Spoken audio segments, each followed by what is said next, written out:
I'm going to try this again, and you will let me know if you can hear me. So I will wait until people say, yes, Maya, I can hear you. So I will just wait a second. I will ask a couple of people if they can hear me. And then I will start talking about economic messaging and Democrats and gerrymandering 2022 with Republicans. I'm going to let a few people filter in here to see. I'll drink my tea like Wendy Williams until I know you all can hear me. Okay. Thanks for joining me on Instagram as well. Let's see. We'll get started in just a moment. I appreciate your patience. Let's see here. This is the beauty of going live and technology. Okay, let's see. All right, I see that I can hear myself there, and then I'm going to check on Facebook as well. Technical issues don't really faze me. When I used to be a drummer, there's a thing called a snare drum. It's what you make most of the sound from here. And when I was touring once, the entire snare drum collapsed into my lap, and I had to hold the snare drum in my lap the entire time I was playing. So let me just say, I'm used to technical issues in that way, and they do not deter me. So I'm going to get started now, now that a few people have joined me. And I'm just double checking here on Facebook as well. No, if you can hear me. So I will, okay, people can hear me on Facebook. That's great. So one of the reasons why I wanted to do this broadcast and to have this conversation was I saw an article maybe about a week ago. And that article was very interesting to me. It featured Representative Sean Patrick Maloney, not the representative I am running against. This is a different Maloney, Sean Patrick Maloney. And he was really concerned. He was really concerned about midterms because he felt that there was, they do this generic ballot to see where the temperature is of people. And they found that Republicans were a couple of points ahead of Democrats during midterms. So he was really worried about it. And Sean Patrick Maloney basically was like, Democrats need a better economic message moving forward. Right? And I don't disagree with Sean Patrick Maloney about that. But one of the things that I find to be slightly something that Republicans need to know, that Democrats need to know, is that Republicans have an easier way of messaging. They have a much easier, thank you, Ruben, they have a much easier way of messaging because their party is not inclusive. It is not diverse the way the Democrats are. And when you have a Democratic Party that's inclusive, that's diverse, that ranges in political spectrum, right? Because you have leftists, progressives, moderates or centrists, or however you want to talk about it in that way. So there's a spectrum within. And the Republican Party, that spectrum really doesn't exist anymore. It's really more like they have their moderates and their hard right, but they're usually going with how each other feels. They're showing up to the ballot box no matter what. Where there is some inner fighting in the Democratic Party, and that's because one message does not fit all in the Democratic Party. And that is why it's much more difficult to message in the Democratic Party. However, I think that Democrats need to embrace the fact that we have an inclusive party, and that we have a party with different ideology within it. I think that we should embrace that. For example, we do need to think about how we message and tailor more targeted messages and have multiple messages in targeting. I thought something like Hillary Clinton Stronger Together was a great slogan, but it doesn't indicate, and it doesn't have an indication of policy. What does that policy look like? It says, yes, we should be stronger together, but really that's how Republicans think of themselves, right? They think of themselves as voting together, stronger together that way. Probably one of the best slogans that I have seen was FDR's New Deal, right? Because that is a slogan and it's inclusive of policy. It's basically saying, listen, We know bad policies led to this Great Depression, and we need a new deal, a new way of moving forward to have a stronger economy, to have a stronger America. It was easy to message. However, we also know that during that time period of the New Deal, that some of that policy really only worked out for a lot of white people. It didn't work out as well for Black people or Latino people or Native people or disabled people during that time period, right? We know that FDR's housing program, refused to insure houses for Black families. This has to do with the redlining. And we know that Black and Hispanic artists didn't have as many opportunities or access to opportunities as white artists did under the Federal Art Project, right? So Democrats at this point need to be thinking of themselves as, okay, how do we recognize that in the past, we have been exclusive. We've been messaging in a way that mostly focuses on our white base. And now we need to focus on everyone. And that's a much more difficult thing to do. But I think that there's a way to do it. And one of the ways that Democrats can do this, and I firmly believe, is that they can do this by explaining what is going on, what their process is, and tell us what's happening. Democrats can't operate in the way that Republicans do. Republicans usually operate behind closed doors. They do long-term planning that way. They don't really let their base know what they're up to, where they're getting their money from, how they're spending that money, or how the policies are benefiting mostly their big donors. Democrats can't do that, and Democrats still continue to do that. Democrats still continue to navigate their policies behind closed doors, which I think is a mistake, right? I think that Democrats have a winning economic message. I think they have several winning economic messages, but they're not being clear about it. Also, Democrats have to be better about explaining about when things are kind of being hurtful in our economy. For example, gas prices are going up. And Democrats have to explain why gas prices are going up. They have to be clear about it. And to talk about the fact that, a big factor in gasoline is crude oil, and that crude oil was in less demand when COVID happened, and now it's in higher demand, and this is why it's going up. But because Democrats aren't clearly explaining this, Republicans are filling that dead air with their own narrative. And they're saying, listen, this is why Biden isn't good for us. It's because look at this inflation. Look at these gas prices going up. And by the way, inflation is just a fancy word for prices going up, right? So Democrats have to be very clear right away when something like that is happening. When gas prices are going up, Democrats need to say, hey, the reason why gas prices are going up is they can explain the Crude Oil Association, or they can also say, listen, this is about supply and demand. Last year, there wasn't a big demand for crude oil because people were staying home. They were on lockdowns. Now there's a massive supply.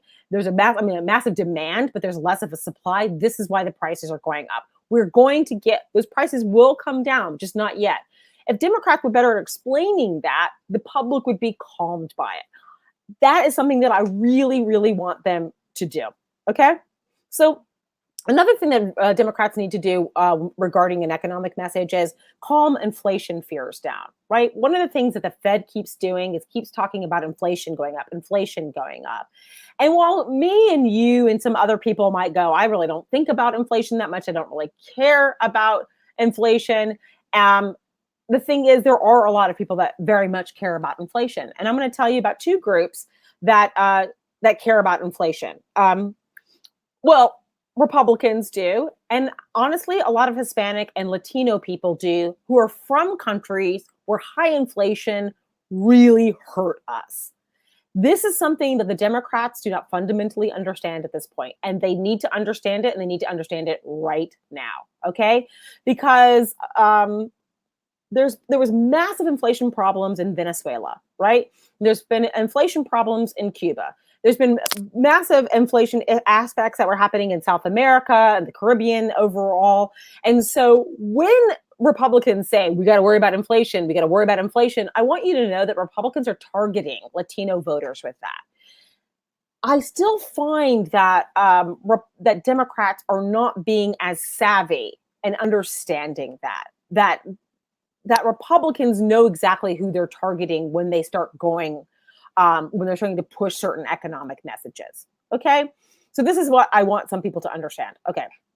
So we know that inflation is something that Republicans are going to try to win on in 2022. We know that, gas prices, we know that little small things like this is what Republicans are trying to message on right now. Why? Because it's effective. But the thing is, the Democrats have a lot to crow about. And I really, really want Democrats to talk about very clearly what is working in our economy. For example, right now, today, well, it got knocked off the front page because Cuomo, our governor, decided that he's going to step down rather than face impeachment, and he should still face impeachment. But right now, the infrastructure bill is being discussed and debated right now. And this infrastructure bill is actually quite fantastic. And I think that the Democrats haven't done a great enough job. They've done an okay job, but they haven't done a good enough job discussing why this bill is so important and why it will be so great for our economy. And I think that Democrats need to, at all times, continue to pull top lines out of bills and push those along. First of all, the infrastructure bill is not only going to help fix our crumbling infrastructure, and I think a lot of people go, well, that's not very sexy, right? No, it is. People are worried about bridges collapsing. We saw what happened in Mexico. That can happen here in America. Our BQE in New York City has many issues with stability, right? So people do care about that. This infrastructure bill is also going to address climate issues. It's also going to address jobs, right? So to me, this is something that Democrats need to be very good at explaining, and they have to explain it better. Exactly, cutting poverty rate by 50 or 60%, which is amazing. I think that Democrats can do two things. They can say, listen, this is all the great things the infrastructure bill does, but this is just to start. Now, something that the Republicans have been winning on is that they've been able to say, well, this is going to add $2 trillion to our deficit. Democrats need to lead the discussion about the deficit. I'm really tired of Democrats not being able to say, listen, Donald Trump's tax cut is how Donald Trump called it. His tax cut bill added trillions of dollars, will add trillions of dollars to our economy if we keep it the same way. The Republicans are the ones that have added and added and added to our deficit. And I don't know the logic or the philosophy behind Democrats not coming out harder against Republicans for how much money that they have added to our deficit.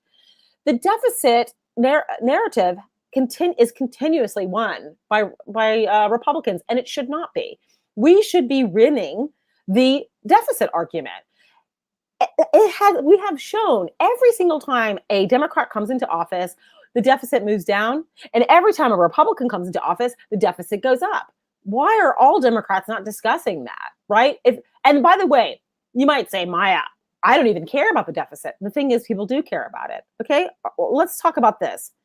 We know through Pew Research and other places that do polling that the main things that people are caring about right now is healthcare, the deficit, gun violence, and economic inequality, right? These are some of the main things. Climate change is on there. It's number 6 among Democrats. But overall, Democrats and Republicans all care about healthcare and the deficit. So that means that the Democrats have to win on healthcare issues, have to win on discussing healthcare issues in a clear way, and they have to win on discussing the deficit argument. You and I may not care that much about the deficit, right? But all of us care about healthcare because all of us are affected by healthcare at one point in our life, or a family member is affected by it, right? My friend Philip is dealing with a healthcare issue right now, and he had to navigate all of these insurance obstacles. So this is a winning message for Democrats. We're the only party that is actually trying to make healthcare affordable, more accessible, free. We're trying to expand Medicaid. Everyone in our party is either trying to make it either a single payer system or go with a public option. We're the party of healthcare, not Republicans. They're the party of death. Literally. right? We're watching them allow people to die in Texas, children to be in the ICU in Florida. They're the death party. We're the health party. Democrats are the Democratic Party. Republicans are the party that are anti-democracy, right? So we have a real opportunity to win this narrative. And we're not doing it right now. And that's pretty shameful, but we can. And all we have to do is look at what is polling the best. And right now, it's interesting. As far as gun violence is concerned, that's one of the big things, which is a public health issue, which is also a healthcare issue. It's the number one issue that Democrats really care about. The number one issue that Republicans care about is immigration. Okay, so Democrats, the number one issue that we care about for polling actually is healthcare. Is gun violence, and Republicans care about immigration. So we already know, we can already see where Republicans are going to be messaging. They're going to be talking about, look what they're messaging right now at the border. They know that people at the border right now are not bringing in coronavirus. It doesn't matter. That is a narrative that they are pushing really hard right now, right?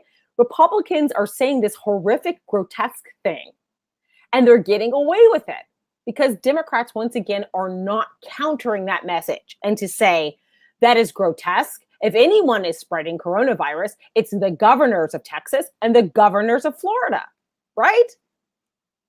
We should be very clear in that. And I don't know why that Democrats aren't being clear in it. So we have, yes, Democrats are the party of freedom for all. That is true. So I think as far as economic messaging is concerned, we have to, I will sum it up, what we need to do for economic messaging, and then I'm going to get into gerrymandering, okay? One, for economic messaging for Democrats, we have to be very clear and what it is, what our goals are, what our shared goals are, and where the party is heading, and where are we going, okay? And we need to counter the messaging that Republicans are doing. Democrats have to live out loud. Democrats can't just go behind closed doors and work on policy. They have to do that, but also let our party in on what they are doing. Democrats get very antsy. Like I'm antsy about the Voting Rights Acts right now, about For the People Act and the John Lewis Voting Rights Act. I know that Democrats are behind the scenes right now working on it, but I kind of want to know what's going on with that right now, right? So this is something that Democrats have to do, okay? The second thing that Democrats really need to do, and what I would like to see them do, is I would like Democrats to connect our economic recovery with voting rights. Because if we connect our economic recovery with voting rights, we can talk about long-term strategies. This is something that Republicans do very well. They talk about long-term strategies, not with their base, with each other behind the scenes. The Democrats need to say, listen, our economic recovery is inclusive of making sure that we're dealing with climate change, that we're dealing with healthcare issues, that we're dealing with housing issues, that we're dealing with closing the wage gaps, that we're paying a fair and living wage to people. All this is dependent on making sure that our voters make it to get to have a say in our democracy. So Democrats really need to attach those two issues together. They don't happen separately. They happen together. So I really want to see our Democrats connecting economic recovery with voting rights. Okay. And then I told you the second issue that we can win on as far as economics is discussing healthcare, really getting into the issues of healthcare, because we know with the coronavirus that it has been we're still in the midst of it. We're still dealing with the fact that we have children going to the ICU, that we're dealing with people that have still been nervous to take the vaccine, to people that are just flat out, I'm not going to take it. And that affects all of us. Why does that affect all of us, even though we have our shots? Well, one of the reasons why it affects all of us is because we know that if viruses are allowed to replicate, and we know this from listening to Dr. Fauci, that they replicate and they keep replicating and they keep replicating unless we are stopping them in the tracks through the vaccine. So that means we're still potentially having more health crises in front of us, which means we need to have a robust healthcare system. You can read my plan for economic justice and also for healthcare justice on my website, electmaya.com. Democrats also need to talk about the fact that when we're dealing with our healthcare system, that there is, and this is how we can win on healthcare, is that there is an equitable healthcare system right now. We know that within healthcare, we've got something. We have racism in our healthcare system, and ableism in our healthcare system, and transphobia in our healthcare system, and sexism and misogyny, and sexual assault in our healthcare system. So Democrats need to talk about, we want a holistic healthcare system, and we want a healthcare system that is truly for all. And we need to talk about it in a way that is no longer in this kind of defensive, it's this way or the highway kind of way. And the way that we can do that is we can center people that have been denied access to the healthcare system, and center them and say, this is what they need from this healthcare system. And then that's how we win, is by centering the people that really have been left out of the healthcare system, or who need the resources of the healthcare system, and how it will help us all, right? So Democrats can win on the healthcare issue. Okay. And then I will also say that we need to be targeted in our economic approach, right? We need to continue to target voters that show up, but continue to get less at the ballot box, right? And those voters are Black voters. Black voters tend to show up and say, listen, we want to vote for the party that wants to give us health care, not the death party, the Republican Party, right? But at the same time, let's look at our economic recovery, right? White people are unemployed at around 5.2%. Black people are unemployed at 9.2%. So we're still falling behind in the economic recovery. So Democrats need to be targeted in their messaging and say, listen, we recognize there's disparities happening, right? And we also need to talk about policies in a way that we say, this isn't a zero-sum game. We're just helping Black people, right? It's like, you can say that. I think it would be great. But I'm saying you can say it in an inclusive way. Say, listen, we're helping everybody, right? If we're say okay, white people have health insurance at 70% rate, and Black people have health insurance at 40% rate, and Native people have it at 30%, then we're saying that we're doing targeted investments, right? So we're getting white people up to 100%, and Black people up to 100%, and Native people up to 100%. We need to talk about it like we're doing this as a targeted and investment approach to get everybody up to 100% in coverage with healthcare. That is a winning message for Democrats. We want to get everyone to 100% coverage in this country. We want to make sure that not one child in this country is suffering from food insecurity, right? And mean it, by the way. Let's not do lip service, okay? Another thing that we can do right now is we have the youth vote, right? So the Harvard did a youth vote poll for 18 to 29 years old. And they found that these potential voters are hopeful right now. They're hopeful. After the Trump administration went away, they feel more hopeful. But at the same time, hope is something that can go away quite quickly, right? During COVID, what also happened during this time period was a lot of younger people got really depressed, rightly so, not only because they were online with schooling, but there was aspects of isolation, something that the senior community knows very well. So we want to make sure that we're giving the youth and seniors, both of them, things that are going to help them economically live better lives. The youth right now are hopeful because because part of youth is being hopeful, right? You want to make sure that you're going to be able to afford your rent, maybe buy a house someday, make a living from a job, right? So we have to talk about the policies that Biden administration right now is doing to inspire that hope, right?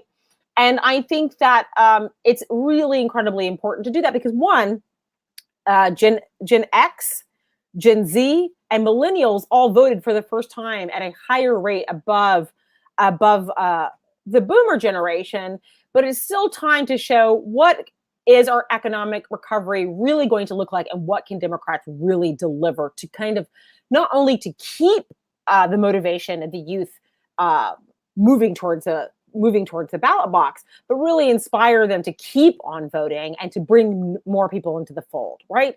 And statistically, the things that the youth vote are wanting or still worrying about is jobs, it's healthcare, and it's the climate, right? Because they're going to be the ones that are going to be dealing with the brunt of it. Okay, I'm dealing with that. And by the way, the youth vote is the most motivated it has been in the last 15 years, right? It's still not as great as it should be, around 40%, 36%, but it's still doing really well. Okay. So I will end the that portion of the talk with saying, before I move on to gerrymandering, that Democrats have great potential to message on the economy, and that Sean Patrick Maloney should focus on what are those narratives and carve them out. Sean Patrick Maloney, have told you these are the ones that we can carve out. We need to message out loud. We need to tell people what we're doing. We need to tell them what our plans are. We should be talking long term. What are we going to do in 10 years? Because we know that in 10 years, if we don't do something about the climate issue, the climate catastrophe right now, 10 years is going to be bleak. And Democrats need to say that, because you know what? We need to tell them we don't have a partner with Republicans. It's us or the death party. Okay. So let's speak about the death party for a moment. I'm going to go into gerrymandering right now, because guess what? This is going to be the reason that Republicans take back the House in 2022. Yes, Sean Patrick Maloney is rightly worried about our messaging, our economic messaging, but really the reason why Republicans are going to take back the House in 2022 and pick up between 5 to 20 seats is because we're going to be gerrymandered out of them. And that is a 5-alarm fire. It really is. Because what they're doing is making sure that they are diluting our vote, which means it's not as strong, vote dilution. They are stacking their districts with their voters. They are cracking, like moving our districts apart. Like, for example, in Georgia right now, Georgia is on my mind, right? Because they're trying to get rid of Warnock. They're trying to get rid of Lucy McBath. And they're going to do that by either combining Lucy McBath's district with another Democrat, or they're going to make her district and expand it in a way that is more Republican. Okay, so it makes it harder for her to win this time around. And this is something that is incredibly, incredibly serious right now. Okay, let me say this right now. This is by a Republican, Rep. Ronnie Jackson. Ugh. He says and he's very proud of this statement, by the way. We have redistricting coming up, and Republicans control most of that process and most of the states around the country. And he said that alone should get us our majority back. Republicans, man, they're telling you they're robbing us, right? Republicans aren't shy about that. They're like, hey, we're robbing you. We're going to rob you this way. And there's nothing you can do about it. Well, there is something that we can do about it. We have to pass For the People Act. Something that I am going to do more of, and that I think that more voting rights advocates need to do, is that explain that in the For the People Act, there's a beautiful section in there that addresses gerrymandering. Okay? And by the way, this is some good news. This is good news, bad news. First of all, Joe Manchin is okay with passing For the People Act with the gerrymandering provision in there still. So that means that it will stop this type of racial partisan gerrymandering the way the Republicans are hoping to do. So if we passed it right now, it would block a lot of what they're trying to do, which is fabulous, because then what would it mean? It would just mean our elections are fair. Okay. The problem is Joe Manchin is still against killing the filibuster. So right now we know that For the People Act, it would ban partisan gerrymandering by requiring an independent commission to draw the congressional districts. By the way, Democrats, they do partisan gerrymandering too. I think that all of our districts should be drawn by independent commissions. That's how I feel. Okay. And we're just not talking about that component enough about it. And that legislation is only going to to count if we pass that before the gerrymandering happens. Once the gerrymandering has happened, the horse is out of the gate. There's nothing that we can do to get it back. And by the way, we can't out-organize it. It's going to be incredibly, incredibly difficult to do that. We'll have to flip seats in a way that we've never done before. It'll be tough. Okay. I'd say right now they're estimating that as many as 6 Democratic representatives of color, right, could lose our seats or could lose the seats in 4 states. And that's according to Target Smart. You can look at what Target Smart has done on their, you can look at their Twitter page. Something that Tom, the CEO of Target Smart, has said. I'll read you a quote that he said. I think that they're some of the best data people to follow. He said, absent the passage for the People Act, the GOP is poised to gerrymander their way to a House majority. I mean, I really need people to really understand that. Okay. So Joe Manchin is somebody that we can target. Sinema is someone we can target, but really, to be honest, we need to be targeting Joe Biden at this point. I think that Joe Biden is a very smart man, but at the same time, he needs to feel the pressure from us too. He needs to feel the pressure of us saying, we need this act passed. We need it passed now. We know that you all are working on it in the Senate. Joe Manchin has dictated a lot of the changes that have happened, which I think is really shameful, to be honest, but he's done it. But 10 Republicans are not joining this bill. They're just not. They want to win this gerrymandering battle. They don't want to show who's donating to their campaign. They don't want campaign finance reform, right? Some Republican constituents do, but Republicans in office don't want any of that, okay? So we need to be talking about this really until we're blue in the face, all right? So I will say that the last thing I will say is about the gerrymandering aspect and For the People Act. Right now, if you haven't already spoken to your senators, I know people think, well, I tweeted about it. I wrote about it on Facebook. I honestly think, and I wish that COVID wasn't happening right now. I honestly think we should be marching on Washington about it because, and I've said this to my husband many times, I wish that in 2013, when the Supreme Court gutted the Voting Rights Act and let a flood of voter suppression come in shortly after that, I wish we had all marched on Washington at that point. Because at that moment, that is really when Republicans really won this war.